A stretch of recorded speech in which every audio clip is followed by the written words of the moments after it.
computer is a machine that can be instructed to carry out sequence of arithmetic or logical operations via computer programming. Hello everyone, welcome to a whole new series where we will be discussing on computer system. So these are the topics that I will be discussing in this series. I will be discussing on CPU, input-output devices, evolution of computers, computer memory, data capture, storage and retrieval, and finally I will be discussing on softwares. In this video I will be discussing on CPU and I/O devices. So let's get started. So before moving ahead to CPU and input-output devices, let us try to understand what exactly a computer system is.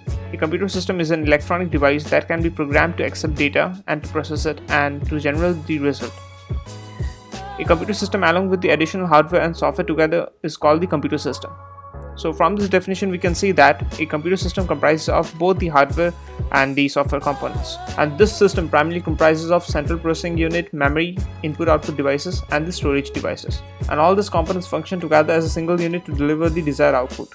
There can be various types of computers. The size of a computer basically depends on the need as well as the purpose which the computer is solving. We can expect the size of a computer to be as large as a room. Also, we can expect the size of a computer to be in the size of a credit card. So the size of a computer basically depends upon the purpose which it is solving. So this is the basic block diagram of the component of a computer system. So as I said, it comprises of input-output devices as well as the central processing unit. So the input devices is responsible for sending the input information to the central processing unit, and the entire processing has been done in this unit, and the output is being produced through the output devices. So let us try to understand the components of computer. So let's get started with CPU. So as it says, it is the electronic circuitry of a computer that carries out the actual processing and is usually referred to be as the brain of computer. Yes, this statement is absolutely correct because a lot of processing of data goes under this CPU. So one thing you should remember, students, whenever we are talking about CPU, we are talking about this actual processor. We are not talking about this entire box. So this entire box is basically the cabinet where the components are being stored. So we are not talking about this, we are talking about this CPU, the entire central processing unit. So we are not talking about this box, instead we are talking about this unit, the central processing unit or the processing unit of the computer. Basically a CPU can be placed on one or more microchips called integrated circuits. This IC comprises of semiconductor material. So if we talk about this CPU, so this CPU basically comprises of the semiconductor material, or the material by which the CPU is basically made is a semiconductor material. Basically semiconductor devices are mostly used to manufacture digital devices. Semiconductor material is that material which stands in between the conductivity and non-conductivity of electricity. From this block diagram we can see that the input devices basically captures the data and sends it to the CPU. So whenever we are talking about central processing unit, we are talking about these three major components: the primary memory, the control unit and the arithmetic logic unit. So the primary memory on the main memory receives the data from the secondary storage device. Whenever we are talking about secondary storage device, here we are talking about those devices which are to be termed as auxiliary devices, like the hard disk drive, the SSDs, the CD disk and the pen drives. So data those are being stored in the secondary storage devices are being fetched by the primary memory. So the primary memory is being responsible to send the data to the CPU or the processing unit. So from the primary memory, the data is being loaded to the arithmetic logic unit through the control unit. So the control unit is responsible to send the data to the arithmetic logic unit. Here, in order to transmit the data from primary memory to arithmetic logic unit, we have a bus called data bus, and that data bus is responsible to transfer the data to that particular bus. Now let us try to understand with an example how the data is being processed by the CPU. So here we can see that while processing, the CPU stores the data as well as the instruction in the local memory called registers. So there is a local memory called register which is being used while processing the data. Now let us try to understand what is this register and what is the main working principle of this register. Basically registers are part of CPU chip and they are limited in size and number. Different registers are used for storing data, instruction and intermediate results. So we can define register as the very fast computer memory, which are basically used to execute the programs and operations efficiently. So this is done by giving access to the commonly used values, that are the values which are being in the point of operation or execution at the time. For example, we are performing addition of two numbers and the output has to be multiplied with 3. So in that case, that particular portion or that particular data are to be stored in register so that the execution gets faster. So this was one of the basic example that I gave: addition of two numbers and then the multiplication of the output result with 3. For every task that has to be executed by the processor, register is being used. Without register, the processing of data will get slow. So in order to manage the entire processing task, there are several different classes of CPU register which are in work in coordination with each other. So So these are some of the types of register which I have shown and their functions. So this is the type of register as shown in this table. We have data register, address register, accumulator, instruction register, program counter, temporary register, input register and output register. And these are the functions which I have shown.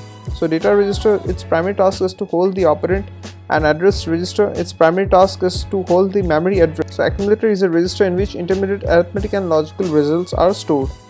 Then we have instruction register, which holds the instruction, for example, to add the number and to multiply it with 3. Here the instruction that is to be given to the processor is to add first and then multiply it with 3. So in order to store the instruction register is being used. Then we have program counter. The purpose of program counter is to hold the address of the instruction.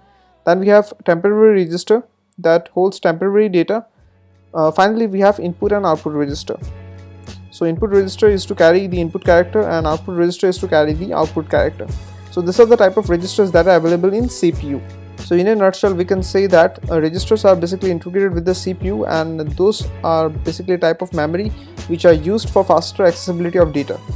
So other than register, the CPU basically has two major components, and those components are arithmetic logic unit and control unit. So basically, arithmetic logic unit performs all arithmetic and logical operations that are needed to be done as per as the instruction in the program. So any arithmetic operation that are need to be done by the CPU or that are need to be done by the processor are being performed by this unit, that is arithmetic logic unit. So all the data that are need to be fed to the arithmetic logic unit in order to get processed are being flowed by this control unit. So this control unit maintains the flow of the data that are to be fed to this particular unit so that it can be processed. So as I said, control unit controls the sequence of instruction and guides the data flow through the computer memory. So togetherly all these components forms the CPU. So whenever we talk about CPU, we talk about these three major components, that is primary memory, control unit and the arithmetic logic unit. This CPU is also commonly known as microprocessor. So this was all about CPU. Now let us try to understand the input devices and the output devices. The devices through which control signals are sent to the computer are termed as input devices. These devices converts the input data into a signal that is acceptable by the computer system. Some examples of input devices basically include the keyboard, mouse, scanner, touchscreen, etc. So these are some of the examples of input devices that are shown in this figure.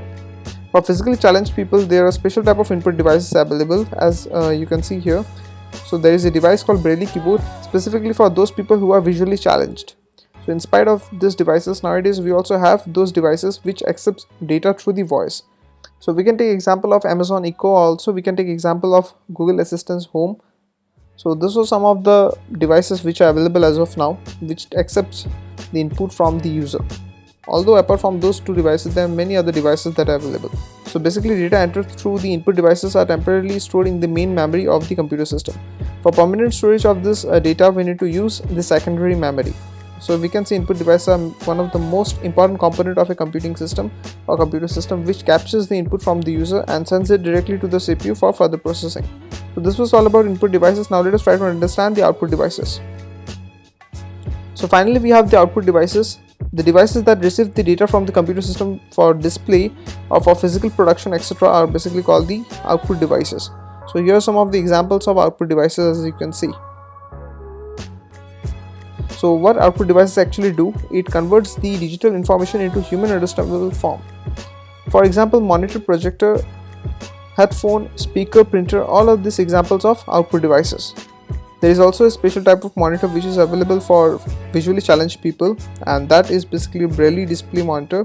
And one of the most commonly used output devices in order to produce the hard copies from the soft copy is basically the printer.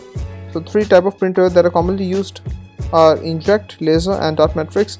Nowadays we also have one more printer, that is the 3D printer, which is used to print the 3D models, as well as it is used to print or to create the 3D model of a 3D design. So this was all about the central processing unit, input devices and output device. In the next video we will try to learn about the evolution of computers.